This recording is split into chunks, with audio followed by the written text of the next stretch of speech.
Welcome back to History in Motion, proudly brought to you by Midas.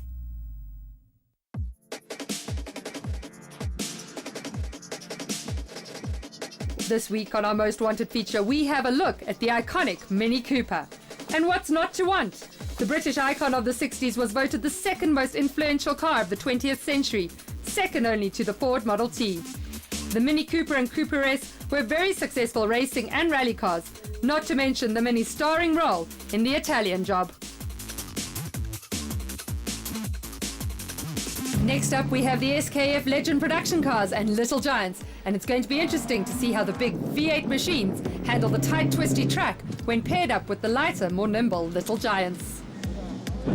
The car is actually called the Yellow Banana, and we based it on the Jimmy Johnson Galaxy 500 that won the Daytona 500 in 1963. And it's actually the car that brought Ford back into NASCAR. And Ford got banned from NASCAR racing in the 60s, early 60s, and then they were allowed to come back with these big Galaxies. And then they dominated NASCAR for many years. And Junior Johnson is probably the best known NASCAR driver, and this is his car that I cloned it on. My son's in a Mustang, and there is going to be orders, but whether he's going to abide by the orders is another story. But we're going to give it a good go tomorrow. It's the new track, so there isn't any rubber down, so getting traction out of the corners is quite difficult with a car like this. The horsepower, just gets wheel spin out of the corners. Otherwise, it's very tight. With the bigger cars, it's difficult, especially the back section is very tight with these cars to stop and start. Otherwise, it's a very fun track, and it's good, going well. Let's see how the cars line up.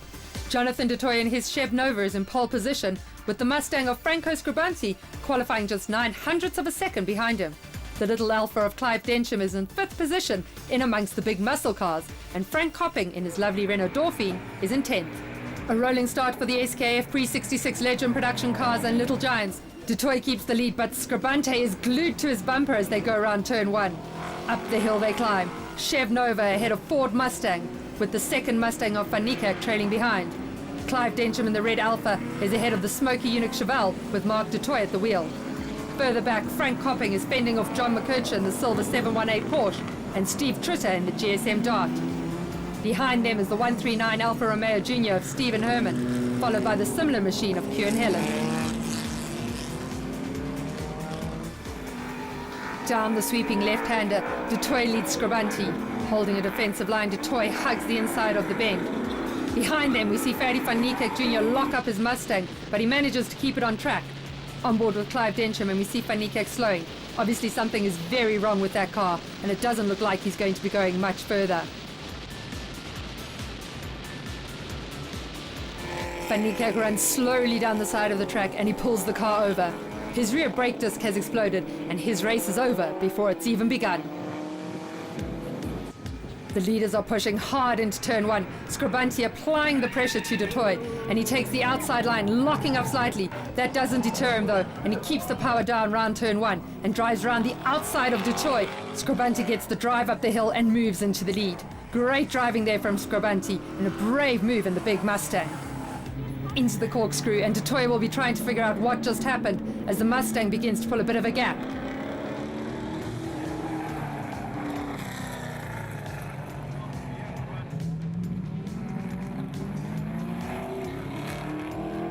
Looking at the replay, you can see the Mustang lock up under braking into turn 1. Scribanti gets there first and drives around the outside of the Chev Nova. Dutoy not backing down and taking to the curb. Exciting racing. Terence Buertes leads the silver Porsche 718 of John McCurcher over the bridge. McCurcher is coming under pressure from Stephen Herman in the red Alpha. Through the S's the pair go. Herman moves to the right and has a look as they reach the crest of the hill. Into the final complex, and Herman has the inside line, and he makes the move on McCurcher. Steve Tritter in the Dart watches while the action in front of him unfolds, and he makes his way through the complex.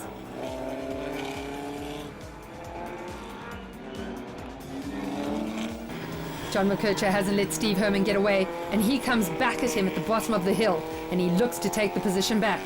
Terence Buertes, meanwhile, is right behind Dorian Garvey in the BMW 2002. Tritter gets past Herman as well. Perhaps the Alpha has a problem there. Over the bridge and into the S's they climb. Tritter hanging onto the bumper of McKercher. Tritter getting a little bit too close to the Porsche, and it looks like there could have been a bit of contact there. There doesn't seem to be any damage, and both cars continue. Tritter backing off a little after that touch. Into the pits goes the BMW 2002 of Dorian Garvey. He was having a great battle with Bertes, but that's over now. Not sure what the problem was there. Car number 134, Kieran Helen, is another retirement on the side of the track. Chad Tendershot has a chasing pack behind him as they come down the start-finish straight. Bertes, McKercher and Tritter are all vying for position, and it's a four-way battle for fifth. Tritter making his move down the inside, and he moves into 7th place ahead of the Porsche 718. Next up, the Burgundy Mini of Terence Bertes. Bertes has all his attention focused on the blue dart in front of him, but soon his mirrors will be full of the cream dart behind him. Into the corkscrew, and these four gentlemen are providing us with some great racing.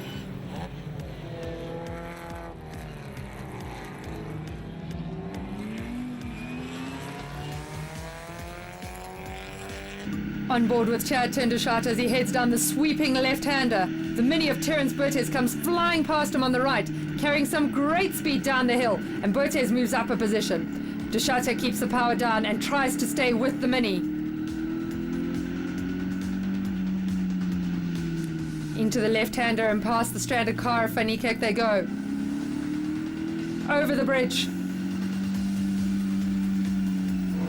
And the dart of Tritter has caught up to Deschat, and he will be putting pressure on him. Bertes having to take a defensive line as the dart of Deschat applies the pressure and looks for a way past.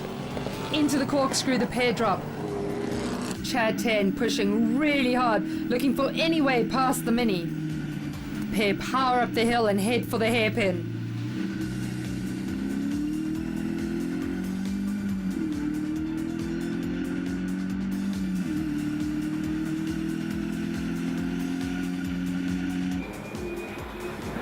Bertes leading them down the hill. He locks up slightly into the right-hander, but he has the inside line. Deschata forced to go wide. He slingshots and makes his way to the inside of the turn and regains the advantage, but Bertes will have the inside line into the left-hander. They run side by side, and Deschata has the position as they go over the bridge. Some exciting driving from the competitors, and the track is certainly throwing up some great racing. Steve Tritter, meanwhile, has closed up on Bertes, and he will be looking for a way past as they head into the final complex. Franco Scribanti in the orange Mustang is coming up on this battle, and they will have to allow the race leader to pass. Something easier said than done on this tight track with the big muscle cars. Scribanti gets through relatively easily, but the Nova of Jonathan Dutoy is held up slightly through the complex. Down the start-finish straight, and Scribanti laps 5th place to Shata.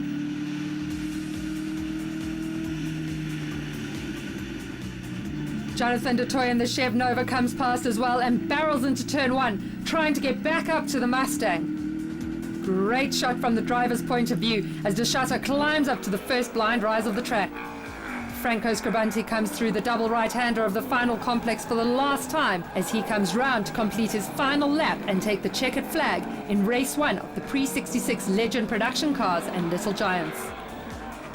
Down the main straight he comes, and the checkered flag waves. Scribanti takes the victory. Dutoy in the Nova will finish second. Chad Tendershata working hard, but it's still not enough as Steve Tritter slips down the inside and moves ahead of him as they come into the final bend. Great battle between these two darts for the entire race, but it's Tritter who's going to pip Deschata to the line and take 5th place in the first race by just 0.4 of a second. Terence Bertes and his Mini follows the pair over the line for 7th. Clive Densham in the Alpha behind Bertes comes home in 3rd place.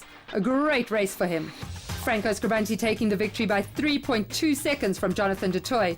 Steve Tritter taking victory in a hard-fought Little Giants class, with Chad 10 having to settle for 2nd after having led for a majority of the race. It's a technical track. When we first came here, we were like, what? No way, this place is crazy. But it took a bit of learning. It's just the runoffs in certain places, you just have to learn.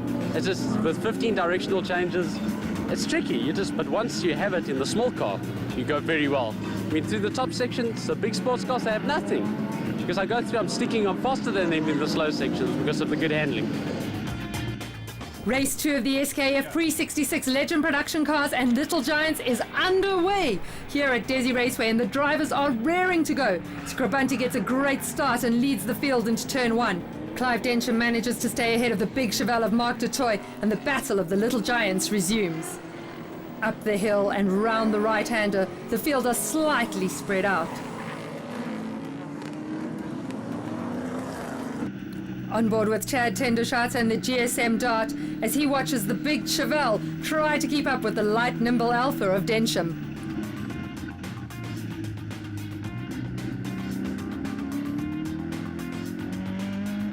Franco Scribunti leads Jonathan Dutoy, and the battle for third is heating up as Marc Dutoy has a look alongside Clive Densham. Densham holds the inside line and Dutoy falls back as they power around turn 1. The Alpha has the advantage through the corners, and he will have to work hard to ensure he is able to maintain his advantage on the straights, where the Chevelle has the power. Down through the right and left of the corkscrew, and you can see how the Alpha just pulls away from the Chevelle. Dorian Garvey again, and it looks like the troubles that plagued him in race 1 have returned, and he pulls into the pits and retires.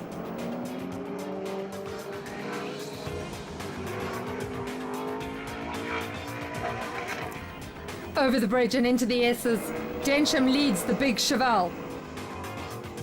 Up the hill and over the crest they race. In the afternoon light, this is a fairly tricky part of the track as the drivers go from sunlight into shade, and it takes the eyes a little bit of time to adjust to the change. Dutoy is right on the tailpipe of the Alpha though, and coming onto the straight, the Chevelle should have the advantage.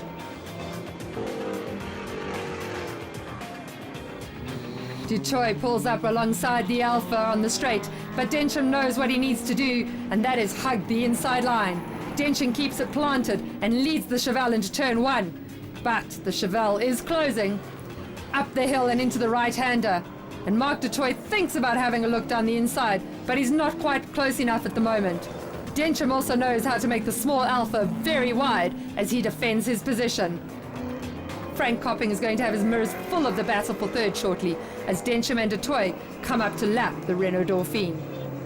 Dutoy doing everything he can to try and find a way past the Alpha, but Densham seems to have figured out how to keep the big Chevelle behind him. Into the final complex, and you get an idea of just how the light is affecting the drivers in this section of the track. Densham leads the Chevelle through the left-hander and onto the start-finish straight. The Alpha gets a good drive out of the complex and is immediately on the power, trying to eke out every advantage he can. Bertes has had a bit of a spin, but he gets going again and he rejoins the action. Jonathan Dutoy takes the checkered flag and second place, and it's Franco Scribunti who took the win and made it a double on the day. Densham in third place is coming up to lap Bertes and will have the Chevelle of Dutoy breathing down his neck as they exit the complex and race to the line.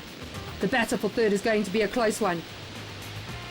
Side by side, the Alpha and the Chevelle cross the line, but it's Densham who holds onto the final podium position by 0.2 of a second. Really close stuff and great racing by the pair. Confirmation of the results, and it's Franco Scribunti who takes the double victory on the day with some great driving in the Mustang. Clive Densham hangs on to third place ahead of Jonathan Dutoy, and Chad Tendershot takes the Little Giants victory in race 2. We caught up with Marc Dutoy. In the first race I had a really bad start, so the second race I made sure that I got out the blocks much better. I tried to pass Clive down the straights, but he covered the line nicely, and we went through the complex. Every lap what I was trying to do is just make sure that I had a nice run onto the back straight and hoping to get him under the brakes into the section. I tried on the inside the one lap, I tried on the outside the other lap. I even tried to do like a little dart up the inside in the second complex up the hill, push him offline, but the second half of that complex he was much quicker than me, so I don't think it would even have worked, but you know, I tried my best to get ahead. Unfortunately, my car lost second gear, so I was having to come out of the last turn onto the straight and go full revs in first gear and then go to third, and he's got a V8, so he was catching me down the straight. I'd have to cover the line into the first turn, and then through the twisty bits I could pull a bit of gap on him, which was fortunate for me because then obviously when we got to the straight he was a little bit further back and I could hold him off. So it was a great dice. We spent most of the race very, very close together and it was wonderful. The track suits my car. It's a wonderful track. I'm glad we've got a new track. It's fantastic to be in Natal. I think they've been desperately needed a track for a long time, and it's tight, it's tricky, but it's fun, a lot of fun. History in Motion is proudly brought to you by Midas Sport, Gumtree, Mitsubishi Electric and their associated sponsors. Join us next week for more thrilling action from Dezzi Raceway in KZN, where we'll be looking at action from the Marlborough Crane Hire Historic Saloons, Investchem Historic Single Seaters and the Liqui Moly Endurance Race. Don't miss it.